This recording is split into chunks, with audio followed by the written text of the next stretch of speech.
Hello, hello! Welcome to Brew from the Bothy number 17.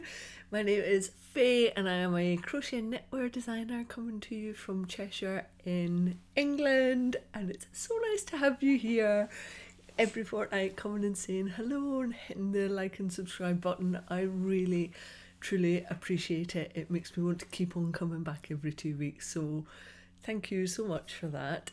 I think today's podcast is going to be called something like "Come Camping with Me in My Tent."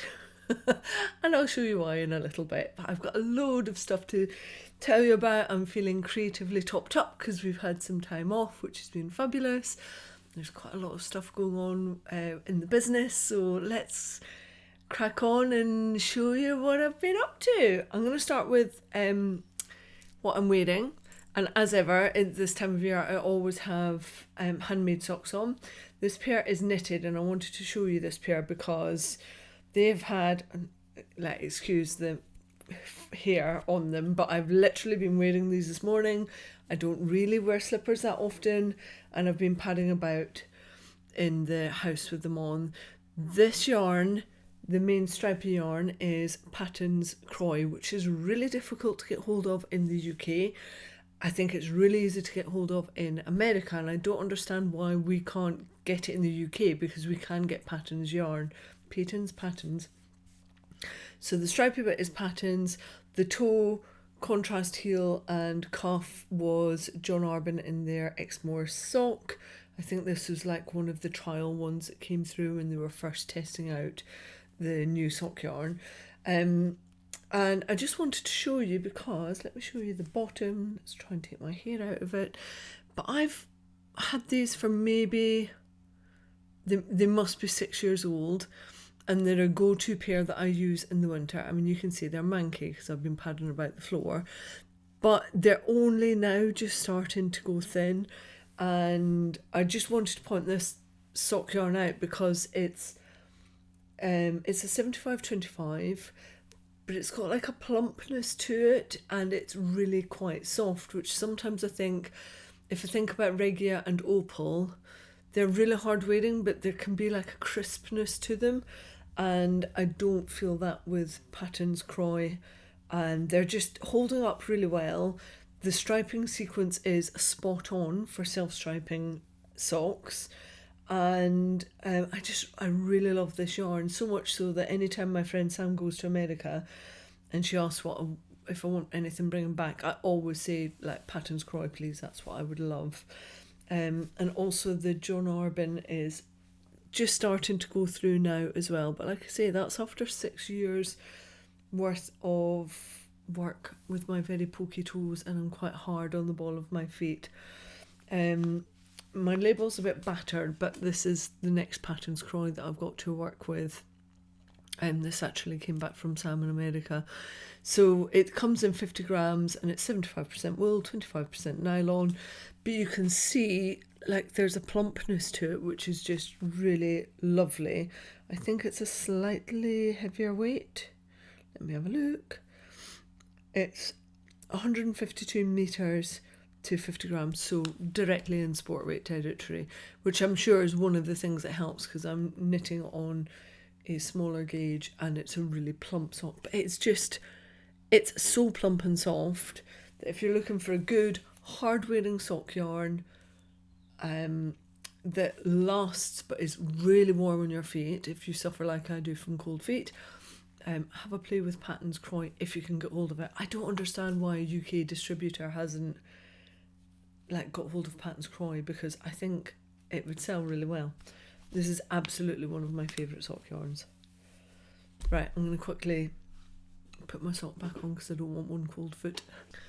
Right, I'm back in the room. The other thing I'm wearing, clearly, is my sun jumper. But I'm going to tell you about that in a little bit. I don't love it. Spoiler, I really don't love it. Here, looks lovely. Like it with a little off the shoulder. Wait till you see me stand up in a little bit. It's not good. Right, what have I got for you? I forgot last time round to give you all a discount for the popper knot shawl, the crochet shawl that I launched at Yarn Deal with Tara Irish Artisan Yarns. But it was in her yarn, so for the next week you can get 25% off that pattern, and you just need to put pop 25 into Ravelry or Etsy, and it will give you 25% off straight away, basically. So if you want that, that's live from now when this podcast goes up through to the 22nd of October, and you can have at it if you like, and have got the popper knot pattern. And if you've already bought it, let me know and I'll try and send you a discount back. It was my fault. I should have mentioned it 2 weeks ago. I completely forgot in like all the commotion of trying to get other stuff done. So it is there now, and just shout if you've already bought it. I'll do something for you. Yeah, pop 25 on Etsy and Ravelry. Normally I would put that on my own website as well, but I have changes happening there, which I will probably talk about in the life update stuff towards the end of the podcast, because I am changing stuff up. Yeah, I'm quite excited about it. So that was kind of on my hooks but gone, and let's talk about what is actually truly on my hooks, which is my Ducky Fuzz pattern, which I managed to get a little bit of time into. Now I have, it probably doesn't look like much, but this actually represents quite a bit of crochet. So I've made a really good start on the one of the panels. Let's say it's the front panel. I'm using Drops brushed alpaca silk, which I'm really enjoying working with. It's very floofy, it's very fuzzy, it's going to be beautifully warm, and this is in shade 32, and it's a blend of alpaca and mulberry silk, and 25 grams is 140 meters, so it's like quite a light 4-ply when it's done, but because of the nature of the brushed alpaca, it creates quite a, it looks like a dense fabric, but it isn't. It's actually really quite open, so I have high hopes that this is going to be warm but not too warm. That's what I would like.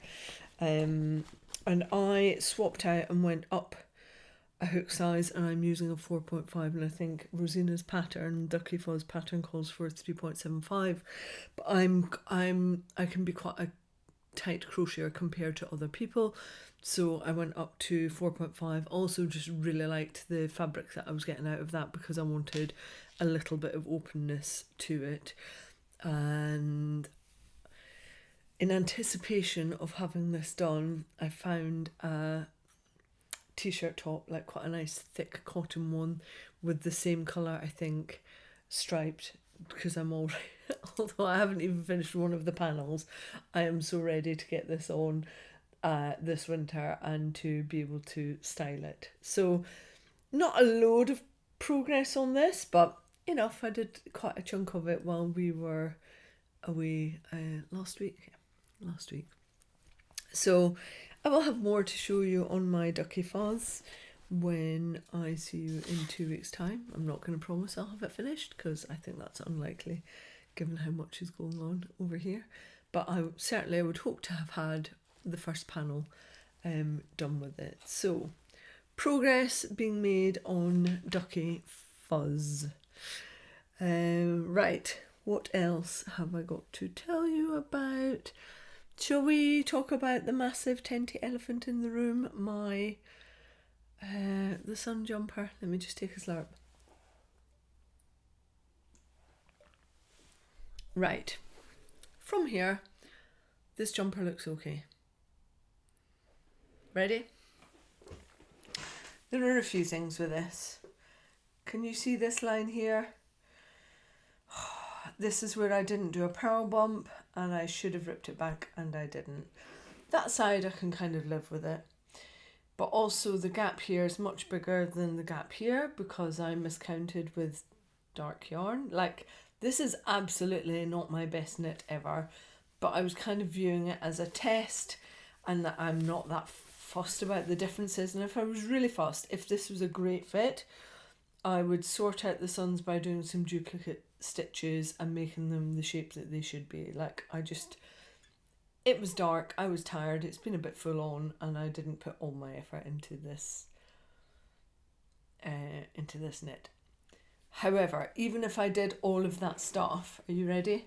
Nice, like it from the front, totally fine. It's nice with jeans, looks great. Ready? Oh, does anyone want to come camping in my tent? Because I can fit, maybe 12 of you in here.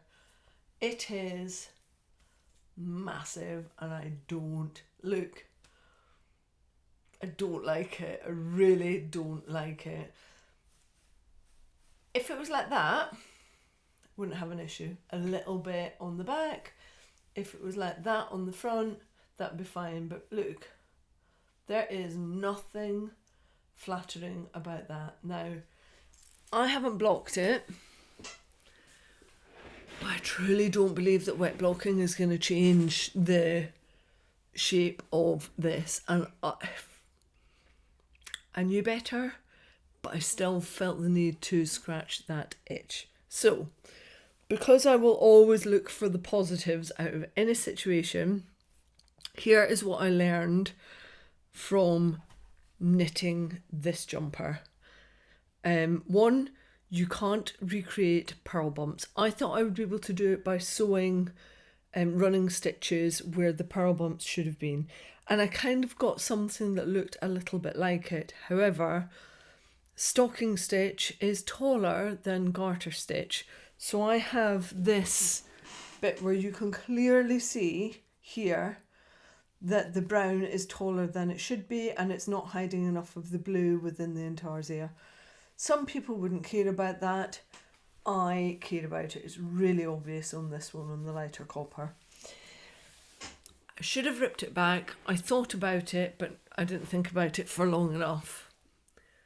In hindsight, I'm kind of glad I didn't spend that time ripping it back, because this jumper is not going to do what I want it to do. Like, the billowing out is just not for me, and so I'm glad I didn't spend all my time ripping back to reknit something that I am never going to wear outside of this house.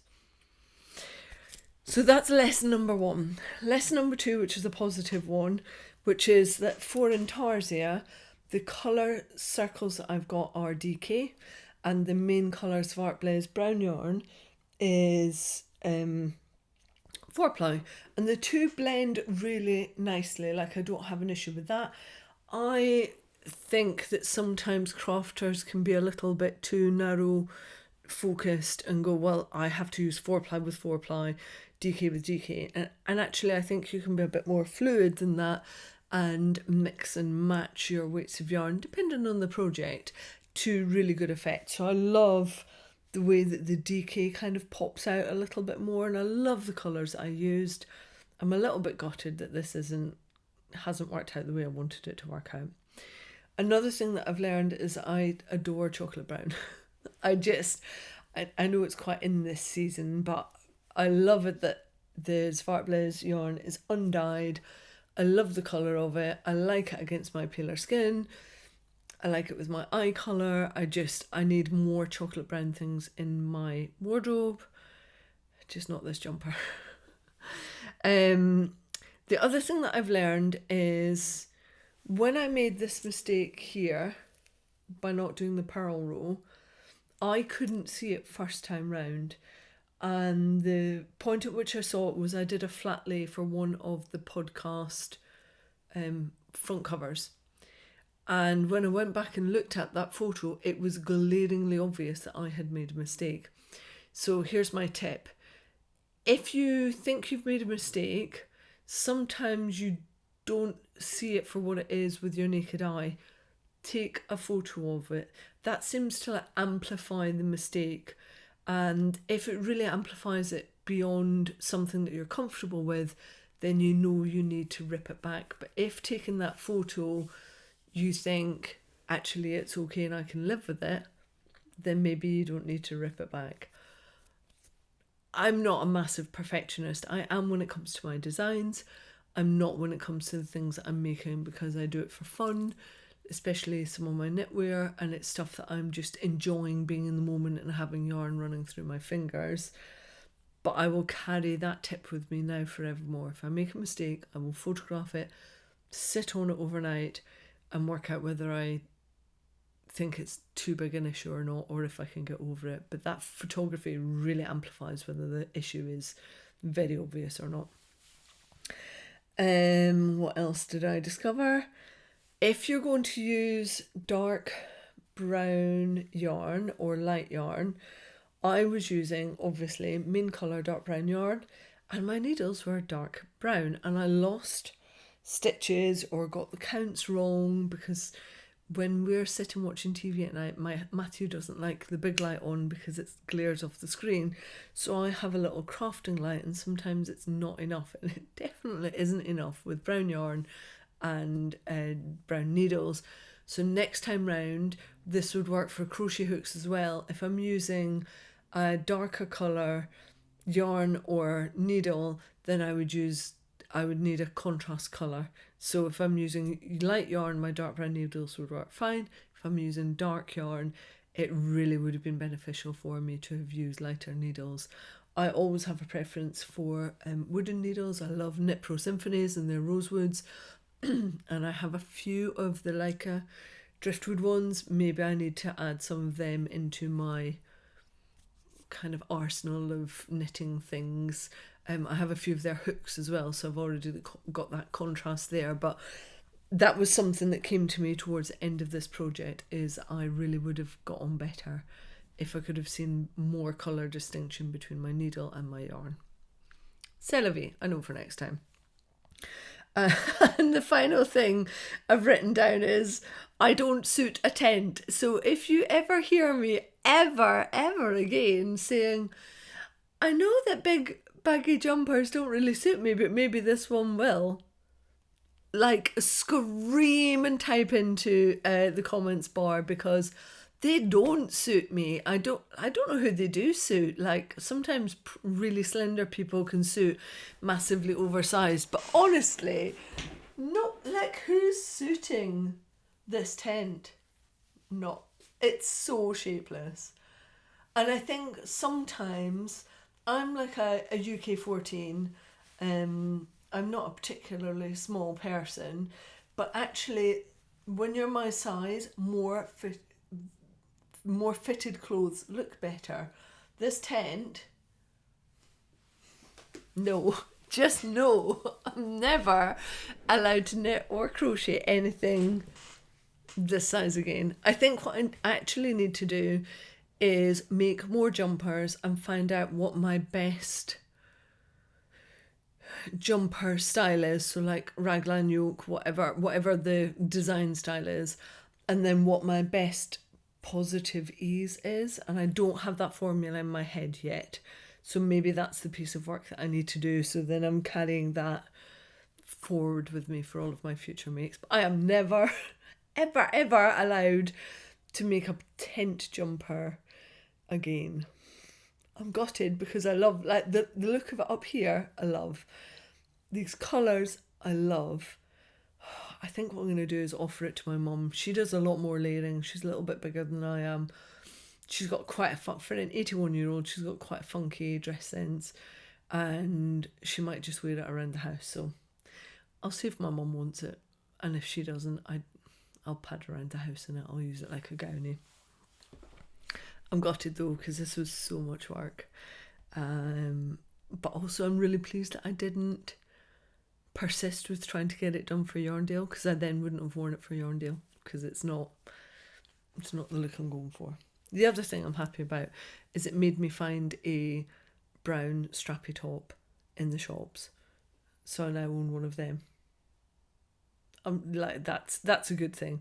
So good things came out of this knit, but the knit wasn't one of those good things. That's the way it crumbles sometimes. It is what it is. So let's just forget that the sun jumper ever happened. I can't recommend it. There was an error in the pattern as well with the numbers, and I just don't think the finished piece looks amazing on a larger body. Like I say, I'm a 14, which is a large. No, just no. Right. What else have we got? To sunnier things, nicer things. Because I've just finished a jumper, sometimes I like to then move on to a little bit of a palette cleanser, something like short, sharp, sweet, that is quickly off my needles or off my hook, that I can just rattle off before I move on to something bigger. So I've got a couple of things to show you. I do have my next jumper lined up, but also I wanted to make, and I started this last night, it's called the Spiritual Guardian Cowl, and it is by Katt Weaver.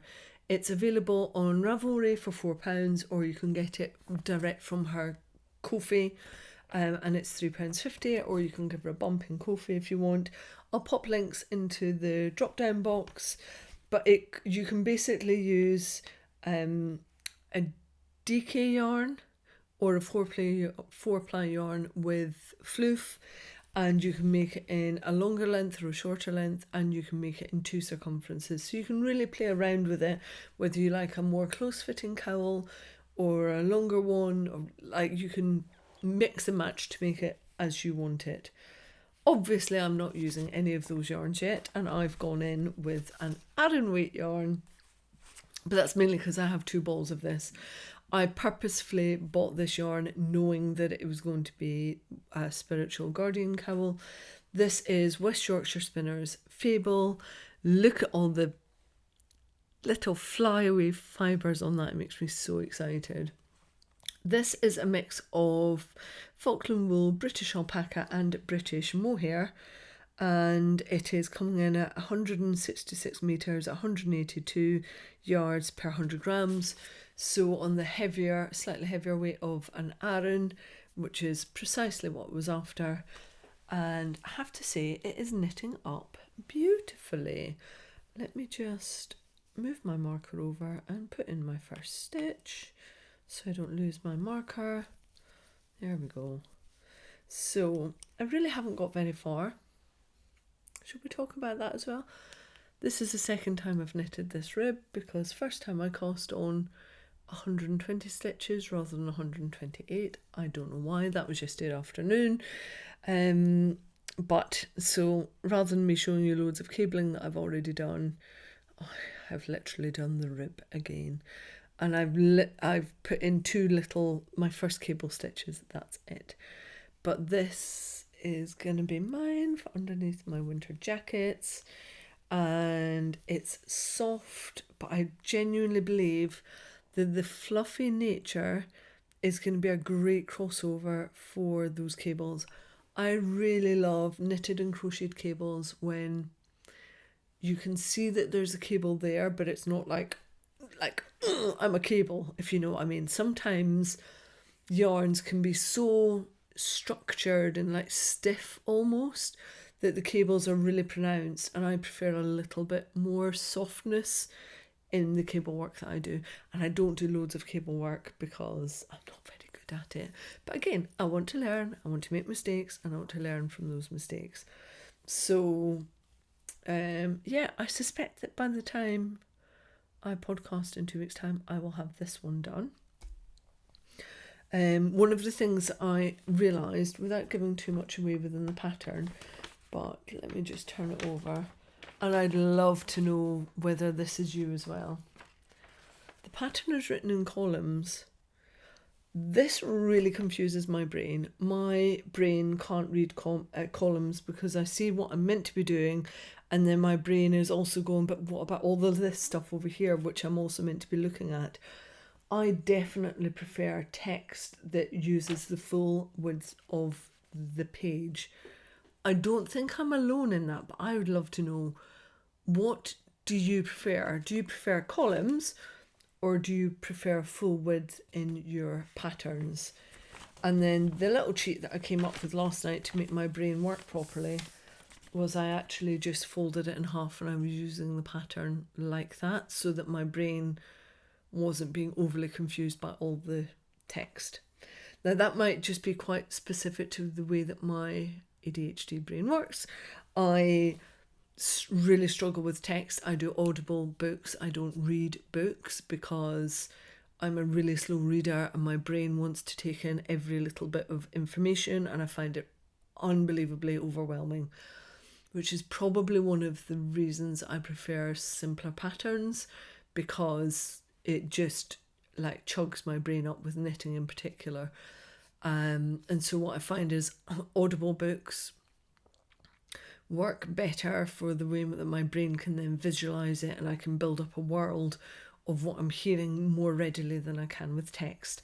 And that lends itself into patterns. It just has to be really simplified for me to understand it, get to grips with it, and be able to work through it. Interesting though, it's very different with crochet. I really don't mind bringing in complexity with crochet, but with knitting, I just need to simplify it right out.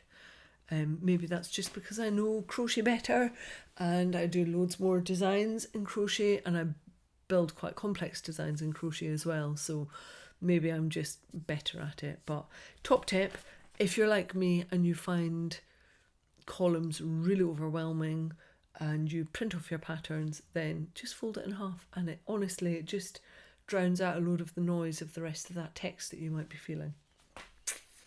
Now, as soon as I've finished my version of the Spiritual Guardian Cowl, get ready for this colour, I am going to make a hot pink version for my best friend Jenny.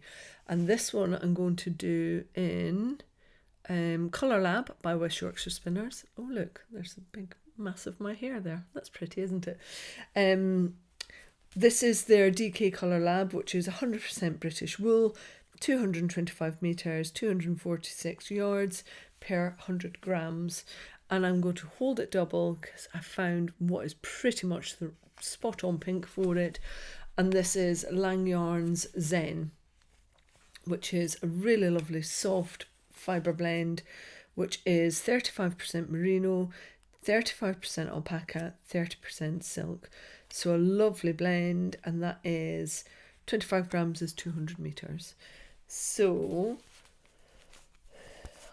I'm going to make a massive cowl for Jenny, but one of the reasons for doing it is I'm going to use the same number of stitches. I suspect I'll get a very similar gauge, and it will allow me to do a comparison test of whether or not it's going to cost more to add floof to the cowl or not. Generally, the pearls of wisdom tell you that it costs more to add mohair floof, alpaca floof to a project. I'm not convinced it does. So this is my first test out to see if it does or not. 1 strand of this for me, 2 strands for Jenny, and we'll see where we get to. So my palette cleanser is going to be ×2, or I'll do one, start on the other thing that I want to do, and then go back and do Jenny's. This is for her Christmas present, because she's unbelievably craft worthy. She truly appreciates it. So do her kids, and I have no issues making nice things, well, hopefully nice things, for people that appreciate the love and effort that goes into it. Let's just consult my notes. The next thing isn't quite on my needles, but I'm going to do the swatching for it very soon, because I need to make sure that my gauge is spot on. After this jumper, I want to ensure that the next jumper that I do is very wearable. It sounds like I'm sad about this jumper. I'm sad about the amount of time that I spent on it, but genuinely those lessons that I learned were golden, and it hasn't ruined a love of intarsia, because the intarsia isn't the problem, it's the style of the jumper that is the problem for me. So something completely different. What I'm moving on to next is this jumper, which is called Rihi, and it is by Ronya Hakleto, and the book is called Lakeside Stitches, Gentle Knits from the North. This is another Cozy publication. They're the ones that also did the Summer Knits book. I just think that their books are beautiful. They're nicely shot.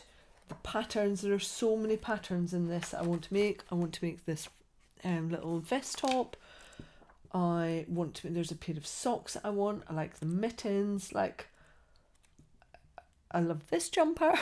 It's a really good book.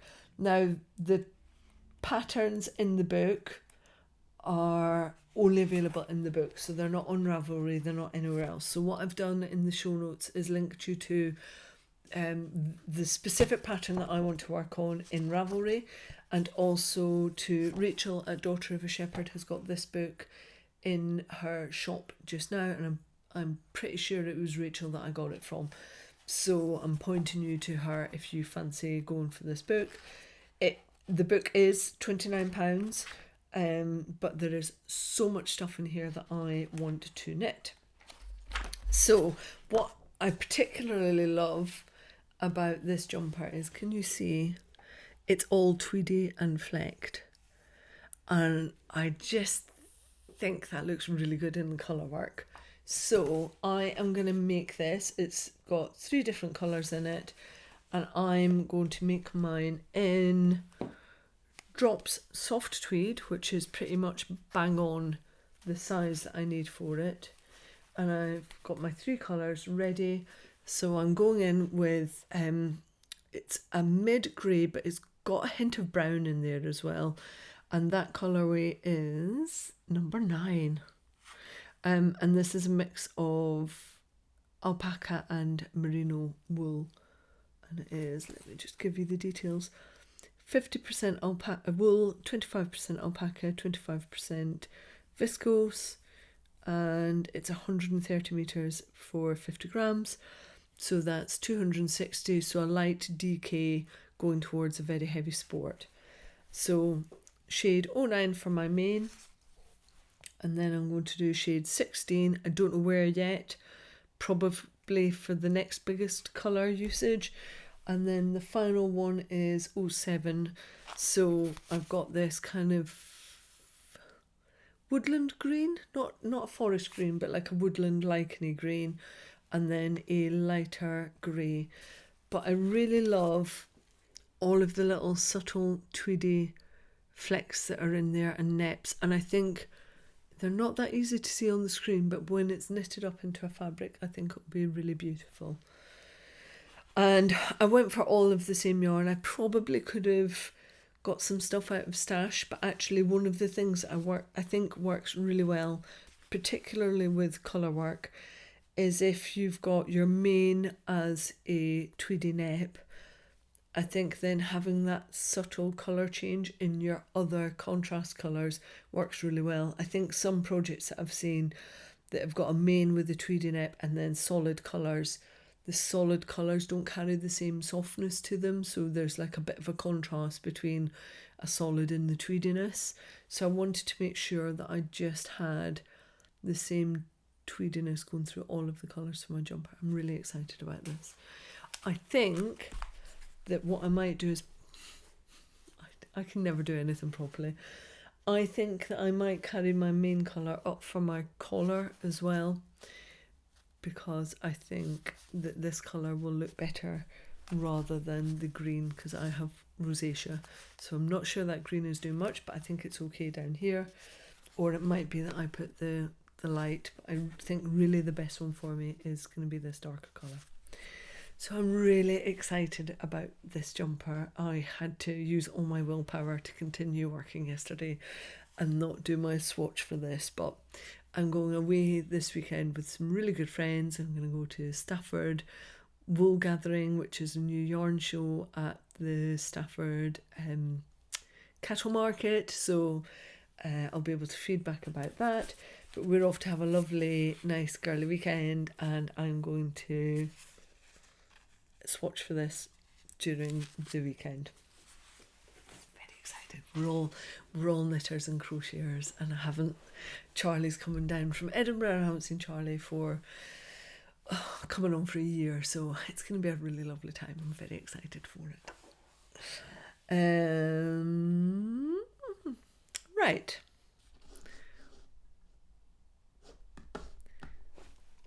Let's have a slurp.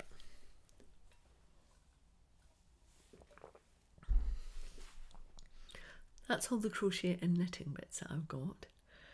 I'm going to give you a couple of life bits because quite a lot has been happening. I mentioned earlier that I didn't put the discount code up in my shop, Provenance Craft Co, and that's because I'm actually going to shut down the shop. I've pretty much taken most of the stock out. I've sold it on to somebody else, and I'm going to shut down that part of the shop, partly because it's where I used to host all of my designs, and then I started my own design website, which is faydhdesigns.com, and I've had less and less time to put towards Provenance Craft Co. And then you've got VAT issues into Europe, and you've got postage issues into America, and it all started to feel like just too much hassle when really my time needs to be elsewhere. So for as an example, we're changing up Matthew's work, and we have another business which is Matthew's business, but I'm a director in that business, and I need to give him some of my time to make that business flourish. So the shop time is going to be reused for Matthew's business, and that's part of the reason why. Another thing is that we know that probably in about 5.5 years' time we're moving from here. Everything we do right now is gearing up for that, and it's the point at which we will semi-retire. I mean, we will never fully retire because we both love working, genuinely really are creatively topped up by the work that we do, so I don't see us not working, but I do see us moving, and we're going to move back to Scotland. More on that in a minute. So what I'm working on at the moment is I've got 2 options for where I will also digitally sell my patterns. So they would be on Etsy, they would be on Etsy and Ravelry, and another pay option which will then link into my website. And I'm looking at either Fourth Wall or PayHip, but it needs to be, I'll be doing the work on this later today. I need to find a platform that will allow me to still do the pay what you can element for my patterns, because I think that's really important, and I want to continue to offer that option to people, maybe slightly simplified. And I also want to continue to offer my patterns printed, because I print them myself, I do them on beautiful fully recycled paper, I love the finish to them, so I want to keep on offering that option, but I just need to make some big changes at the moment to make that happen. So more on that in a couple of weeks' time when I've kind of sorted through how that looks as well. I mentioned moving, and before we went on holiday, we went up to Scotland for the day and back down, which sounds ridiculous because it was 8 hours of driving. And we met up with my mum for lunch, which was lovely. Gave her some tech support for her phone. But the reason we went over that way, we went to Castle Douglas, is because we want to move to Arran, which is a smallish island on the west coast of Scotland. It's not like one of the really remote ones like Outer Hebrides. It's not kind of Lewis or like Mull or anything like that. But Arran is within the Firth of Clyde, and it's an island that I've known for many, many years. Where I grew up for the latter part of my childhood, I used to be able to see Arran up through Loch Ryan, where we live, and we both just really miss Scotland now, and we know that we want to move back to Scotland, and Arran is where we want to move to. Like, fully obsessed with it. I'm on Rightmove every other day, even though we've got 5.5 years before we get there. But the reason we went to Castle Douglas is because the company called Heb Homes were having an open day of one of the kit houses that they had built in Castle Douglas. So the really lovely owner of the home had opened it up with Heb Homes so that prospective buyers like us could go and have a look at the size of the property and the layout and how it works.